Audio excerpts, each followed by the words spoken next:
Desperado si Vladimir Putin na palawakin ang digmaan para mapanatili ang impluensya niya sa gitnang Asya at mahikayat ang mga bansa roon na sumali sa hinaharap sa panig ng Russia.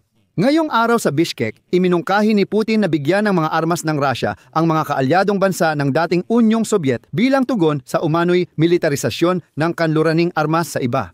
Bilang halimbawa, binanggit ni Putin ang Belarus na hindi lang naglagay ng lahat ng armas ng Russia sa kanilang sandatahan, kundi naging military testing ground din para sa mga Ruso. Ngayon, maaari nang magbanta sa Europa mula Belarus na nawalan na ng soberanya. Ngayong araw, iminungkahi ni Putin sa mga kasapi ng Organisasyon ng Kasunduan sa Kolektibong Seguridad na armasan muli ang kanilang hukbo gamit ang mga armas ng Russia na nasubukan sa digmaan sa Ukraine. Iminungkahi ni Putin ang malawakang pagbibigay ng makabagong armas at kagamitan ng Russia sa kolektibong puwersa. Ngayon, ano ang ibig sabihin nito? At ano pa ang sinabi ni Putin sa Bishkek? Iyan ang ating pag-uusapan sa episode na ito.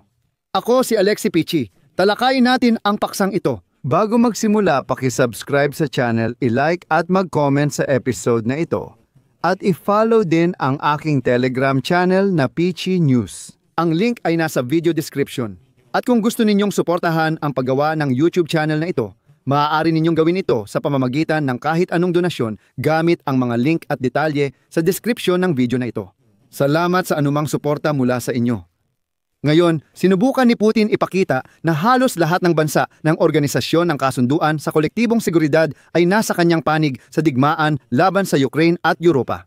Iminungkahi ni Putin sa mga kasapi ng Organisasyon ng Kasunduan sa Kolektibong Seguridad na armasan muli ang kanilang hukbo gamit ang mga armas ng Russia na nasubukan na sa digmaan sa Ukraine. CP, iminumungkahi naming simulan ang malawakang pagsasangkapan sa kolektibong puwersa gamit ang makabagong armas at kagamitan ng Russia na napatunayang epektibo sa aktwal na labanan. Iginiit ni Putin na magpapatuloy ang mahigpit na pakikipagtulungan ng Russia sa mga kaalyado para palakasin ang militar ng Organisasyon ng Kasunduan sa Kolektibong Seguridad.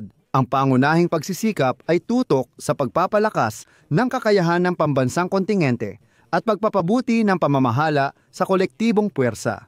Pinaalalahanan ko na sa kasalukuyan sa Organisasyon ng Kasunduan sa Kolektibong Seguridad, kasama ang mga dating republika ng Union of Soviet Socialist Republics, ito ay Armenia, Belarus, Kazakhstan, Kyrgyzstan, Tajikistan at Russia. Pagkatapos ng digmaan ng Armenia at Azerbaijan sa Nagorno-Karabakh, sinuspinde ng Armenia ang kanilang pakikilahok sa organisasyong ito ng walang takdang panahon.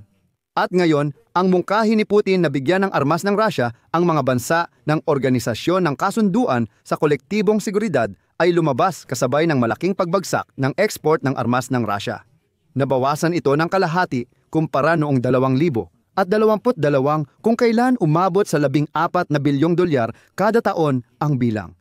Kagiliw-giliw dahil ang pinuno ng monopolyo sa pag-export ng armas ng Russia, ang state corporation na Rostec, si Sergei Chemysov, ay binanggit na sa kasalukuyan ang military-industrial complex ng Russian Federation ay pangunahing nagtatrabaho para sa supply ng mga produkto sa hukbong okupasyon ng Russia. Tiniyak niya na magsisimula ng makabawi ang export sa lalong madaling panahon. Ayon sa kanya, pinalawak ng mga Ruso ang kapasidad at produksyon. Kaya matutugunan nila ang pangangailangan ng mga okupanteng Ruso, magnanakaw, mamamatay tao, at makakapag-supply din ng produkto sa mga kasosyo. Pero dito lumalabas ang mga detalye. Ayon sa datos ng Jamestown Foundation, noong nakaraang taon, nag-export lang ang Rusya ng armas na nagkakahalaga ng $1 bilyong. Ito ay 72% na mas mababa kumpara noong 2021. Ibig sabihin, bago pa ang malawakang pananakop sa Ukraine sa unang taon ng digmaan pa lang, ang benta ng armas ng Rostec sa ibang bansa ay bumaba mula 8 bilyon, 2023, 3 bilyon.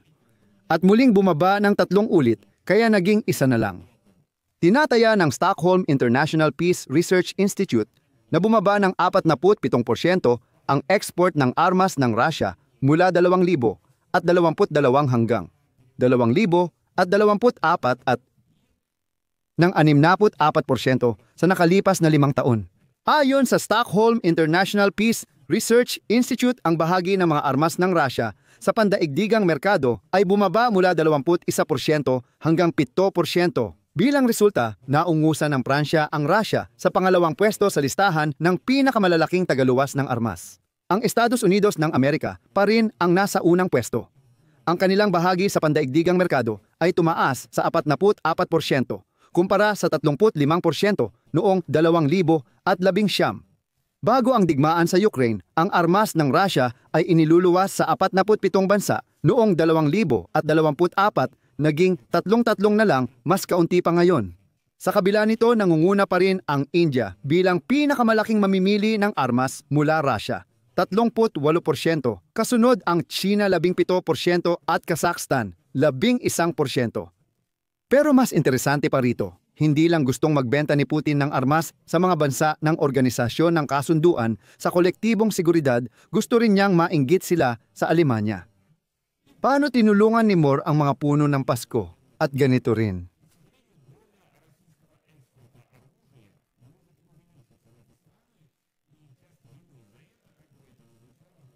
Libo ang naibenta ni Putin sa Belarus.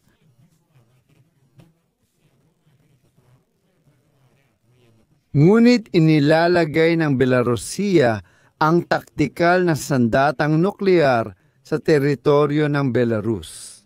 Nagyayabang si Lukashenko na malapit nang dumating sa Belarus ang Russian na missile na Oreshnik. Ginawang military testing ground ng Russia ang Belarus laban sa Europa at Ukraine kapalit ng proteksyon sa rehimen ni Lukashenko para manatili siya sa kapangyarihan. Ngunit simula pa lang ito dahil ipinakita ng mga huling pangyayari na hindi nagtatagal ang mga kaalyado ng Russia sa isolation at nagkakaroon pa sila ng tsansang ma-rehabilitate. Sa totoo lang, nitong mga buwan, aktibong nakikipag-usap ang administrasyon ni Donald Trump kay Diktador Lukashenko na unti-unting nagpapalaya ng mga political prisoner mula sa kulungan.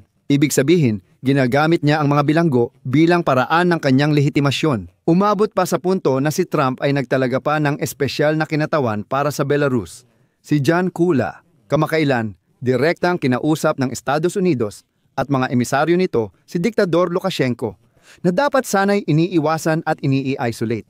Sinimulan na ng kagawaran ng pananalapi ng Estados Unidos na tanggalin ang ilang parusa laban sa Belarus. Bilang kapalit, pinalaya ni Lukashenko ang mga bilanggong politikal at iba pa. Ang pakikipag-ugnayang ito ay tumutulong pa kay Lukashenko na magsalita at maglabas ng mga pahayag tungkol sa planong kapayapaan para sa Ukraine. At ngayon, may mga pahayag pa na ang pagpapalapit ng Washington sa Minsk ay bahagi ng isang kontrobersyal na estratehiya ng administrasyon ni Trump sa pagpapabuti ng relasyon sa mga autoritaryong rehimen kapalit ng pagpapaluwag ng mga parusa. Ayon sa ilang opisyal ng Amerika, bahagi ng estratehiya ang pakikipag-ugnayan sa Belarus para ilayo ang Minsk sa impluwensya ng Moscow. Pero kahit maliit lang. At ang mahalaga dito ay hindi pa rin naparusahan si Lukashenko. At mukhang, sa kasamaang palad, hindi rin mapaparusahan si Lukashenko sa pakikiisa niya sa digmaan laban sa Ukraine at sa paggawa ng kanyang bansa bilang isang military polygon ng Russia. Sa kabaligtaran, muli siyang kinakausap ng mga Amerikano. Donald Tamgrit, si Lukashenko ay isang mabuting presidente. At maaaring hikayatin nito ang ilang mga lider ng ibang bansa na muling pag-isipan ang kanilang mga prioridad sa hinaharap. Kung kailangan nila ng proteksyon para sa kanilang rehimen, maaari rin silang makipag-alyansa sa mga Ruso na alam nilang hindi tuluyang mai-isolate ang kanilang rehimen. Halimbawa na lang dito ang rehimen ni Lukashenko. Kaya dito, kayo na ang bahalang magbigay ng konklusyon, ika nga, dito ko na lang tatapusin. Ilagay ang inyong opinyon at konklusyon sa comments, mag-subscribe, pindutin ang kampanilya at ilike ang episode. Yun lang po, ingatan ninyo ang inyong sarili. Paalam sa lahat.